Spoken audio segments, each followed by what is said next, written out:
সুপ্রিয় দর্শক সবাইকে স্বাগত জানাচ্ছি নতুন একটি ভিডিওতে। আমি ডক্টর ফাতিমা জোহরা, মনোরোগ বিশেষজ্ঞ, সহকারী অধ্যাপক হিসেবে আছি মনোরোগ বিদ্যা বিভাগ, বঙ্গবন্ধু শেখ মুজিব মেডিকেল বিশ্ববিদ্যালয়। আজকে কথা বলবো একটি নতুন বিষয় নিয়ে এবং খুব কমন একটি টপিক নিয়ে, আত্মবিশ্বাস বাড়ানোর উপায় নিয়ে। আমরা খুব কমনলি এটি আসলে ডিল করি আমাদের মনোমনন কাউন্সেলিং সেন্টারে, যেটি হচ্ছে আমাদের কাছে ক্লায়েন্টরা আসে যে আমার সন্তানের আত্মবিশ্বাস খুব কম, আমার আত্মবিশ্বাস খুব কম, অথবা দেখা গেছে যে আমার পরিবারের কেউ হয়তো বা প্রিয় মানুষ তাকে নিয়ে আসে, তার আত্মবিশ্বাস খুব কম। তো সেক্ষেত্রে আত্মবিশ্বাস অথবা সেলফ কনফিডেন্স আসলে বলতে কী বোঝায়, আসলে আমাদেরকে বিষয়টি আসলে বুঝতে হবে। তো আত্মবিশ্বাস হচ্ছে নিজের প্রতি বিশ্বাস। দ্যাট মিনস হচ্ছে আপনি আপনার নিজের প্রতি কতটুকু, মানে আপনার নিজের ওন স্কিনের আপনি কতটুকু কমফোর্টেবল, এটা হচ্ছে বেসিক্যালি। তো সেক্ষেত্রে হচ্ছে আমাদের আত্মবিশ্বাসটা বেসিক্যালি আপনার হচ্ছে ফুটে ওঠে আপনার কমিউনিকেশন, আপনার বাচনভঙ্গি এবং হচ্ছে আপনার সোশ্যাল স্কিলস কেমন, অথবা আপনি কিভাবে সামাজিকভাবে দক্ষ সেগুলোর উপরে। আপনি কিভাবে কথা বলেন, কিভাবে চিন্তাধারা করেন, সব কিছুই কিন্তু আমাদের আত্মবিশ্বাসের অংশ। ফর এক্সাম্পল, আসলে তখন আমাদের কাছে ক্লায়েন্টরা প্রশ্ন করে আত্মবিশ্বাসটা আসলে কী কাজে আমাদের প্রয়োজন পড়ে। আত্মবিশ্বাস অথবা সেলফ কনফিডেন্স আমাদের জীবনের প্রতিটি জায়গায় আসলে খুব প্রয়োজনীয়। ফর এক্সাম্পল, আপনি যদি হচ্ছে ইন্ডিভিজুয়াল লাইফে রোল প্লে করেন, ফর এক্সাম্পল আপনি যদি সন্তান হন, অথবা আপনি মা বাবা হন, অথবা দেখা গেছে যে আপনি ইন্ডিভিজুয়াল লাইফে কারো হাজব্যান্ড ওয়াইফ হন, সেক্ষেত্রেও কিন্তু সেলফ কনফিডেন্স অনেক ভালো কাজ করে। কেন, কিভাবে? সেলফ কনফিডেন্স আমাদেরকে হেল্প করে মানুষকে বোঝার জন্য, মানুষের সাথে কমিউনিকেশন করার জন্য, এবং মানুষের সাথে কিভাবে মিশবেন এবং কিভাবে হচ্ছে আপনি দ্বন্দ্বকে এড়িয়ে যাবেন, সেটাও কিন্তু আমাদের ইন্ডিভিজুয়াল লাইফে সেলফ কনফিডেন্সের মাধ্যমে আমরা করতে পারি। এবং সেকেন্ড যে জিনিসটি হচ্ছে আমাদের প্রফেশনাল লাইফে আমাদের সেলফ কনফিডেন্স খুব বেশি দরকার। ফর এক্সাম্পল, আপনি যদি একজন এমপ্লয়ি হন, একজন কর্মকর্তা হন, অথবা আপনি একটা জব করছেন, তো সেক্ষেত্রে এই জবের ক্ষেত্রে আপনার পারফরমেন্স লেভেলটাকে বাড়ানোর জন্য, আপনার কর্মদক্ষতা বাড়ানোর জন্য সেলফ কনফিডেন্স দরকার। তো সেক্ষেত্রে হচ্ছে এক্ষেত্রে যারা সেলফ কনফিডেন্স থাকে তারা অনেক বেশি প্রোডাক্টিভ হয় এবং তারা হচ্ছে অনেক ভালোভাবে তাদের কাজগুলো সম্পন্ন করতে পারে। যদি আপনি স্টুডেন্ট হন, দেখা গেছে যে আপনি ক্যারিয়ার লাইফে আপনি হচ্ছে কোনো ডিগ্রি সম্পন্ন করতে যাচ্ছেন, অথবা স্কুল কলেজে ভালো রেজাল্ট করতে চাচ্ছেন, ভালো একটা সরকারি জবে যেতে চাচ্ছেন, সেখানেও কিন্তু আপনার সেলফ কনফিডেন্স দরকার। সেলফ কনফিডেন্সের ব্যক্তিরা খুব ইজিলি জিনিসপত্র আয়ত্ত করতে পারে, রিটেন করতে পারে এবং সেটাকে খুব সুন্দরভাবে প্রস্ফুটিত করতে পারে। তো সেক্ষেত্রে আমরা দেখলাম হচ্ছে আমাদের সেলফ কনফিডেন্স আমাদের ইন্ডিভিজুয়াল, আমাদের অকুপেশনাল, সোশ্যাল সব ক্ষেত্রেই কিন্তু আমাদের খুব বেশি জরুরি। এবং সোশ্যালি আপনি কিভাবে, দেখা যাচ্ছে সেলফ কনফিডেন্স ব্যক্তিরা খুব ইজিলি মানুষের সাথে মিশতে পারে এবং তাদেরকে মানুষ খুব বেশি পছন্দও করে এবং মানুষের ভিতরে সে খুব বেশি পপুলার হয়ে থাকে। তো সেক্ষেত্রে আসলে আমরা সেলফ কনফিডেন্সটা কি আসলে জেনেটিক, অথবা আমরা কি একদম সেলফ কনফিডেন্সটা কি মায়ের পেট থেকে নিয়ে আসি কিনা? তো সেক্ষেত্রে আমার উত্তরটি হচ্ছে একটু মিশ্র।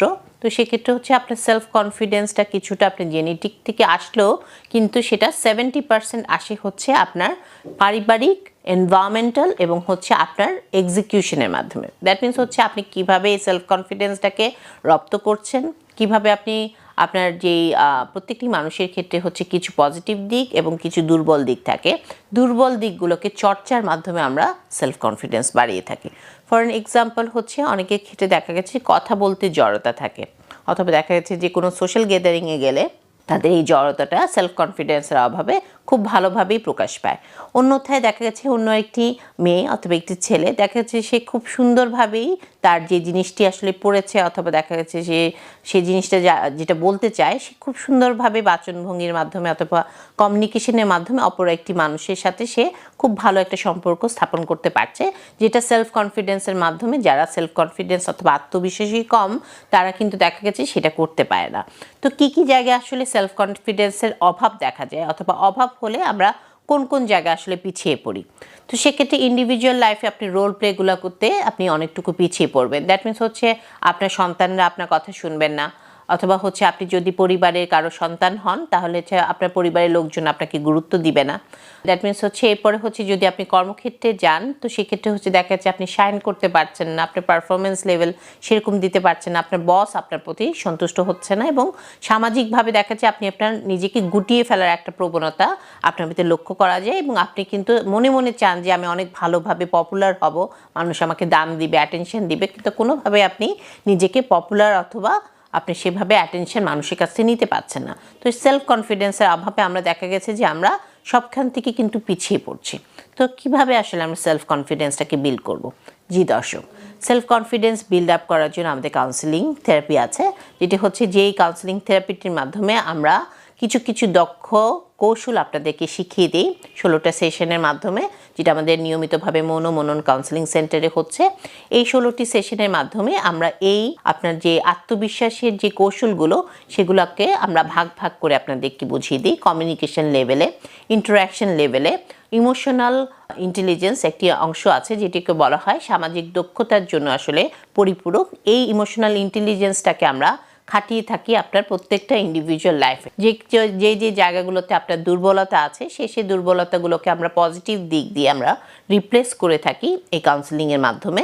তো সেক্ষেত্রে হচ্ছে অবশ্যই আমাদের এই সেলফ কনফিডেন্সের এই কাউন্সেলিংটা আমাদের ইন্ডিভিজুয়াল লাইফে যারা কৈশোর আছেন অথবা যারা স্টুডেন্ট আছেন তারা দেখা গেছে যে এই সেলফ কনফিডেন্সের অভাবে পড়াশোনায় পিছিয়ে যাচ্ছে। তো তারা যদি এই কাউন্সেলিংটি নেয় তাহলে দেখা গেছে তাদের পড়াশোনার ক্ষেত্রে তারা কিন্তু ব্যাপক উন্নতি করতে পারে।